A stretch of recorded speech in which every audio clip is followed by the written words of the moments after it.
দুর্গাপূজায় কোন ধরনের ঝামেলা করতে পারলো না দিল্লির দোসরেরা, আওয়ামী লীগের গণহত্যাকারীরা।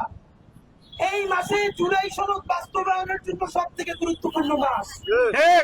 দিল্লির দোসর, দাবেদার এবং লীগের গণহত্যাকারীরা চাচ্ছে যে কোনো ধরনের সাম্প্রদায়িক উস্কানি দিয়ে হোক অথবা অশান্তি তৈরি করে হোক বাংলাদেশে অতি দ্রুত একটা সহিংস পরিস্থিতি তারা ঘটাতে চায়, যার মাধ্যমে জুলাই সনদকে ব্যাহত করে বাংলাদেশের স্থিতিশীলতা নষ্ট করে দেওয়া যায়।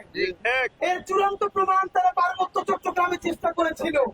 আপনারা দেখেছেন, স্বরাষ্ট্র উপদেষ্টা পর্যন্ত বলেছে পার্বত্য চট্টগ্রামের অবৈধ অস্ত্রগুলো আমাদের প্রতিবেশীর সীমান্ত থেকে এসেছে। বাংলাদেশের দেশপ্রেমিক মানুষদের সহযোগিতায় আল্লাহ তাআলার অশেষ রহমতে সেই ষড়যন্ত্র আমরা সবাই মিলে মোকাবেলা করেছি। বন্ধুরা, এবার শুরু হবে। আজকে দেখবেন কেউ কোরআন শরীফ পায়ে মারাচ্ছে, কালকে দেখবেন কোরআন শরীফ পুড়িয়ে দিচ্ছে। এখন আমাদের একটা কথা, আমাদের এই লোক যদি অসুস্থই হয় তাহলে আজকে যে কোরআন শরীফ পড়াইলো আগামীকালকে যে সে আবার পড়াবে না বা পারাবে না, তার নিশ্চয়তা কি আপনি আমাকে বলেন?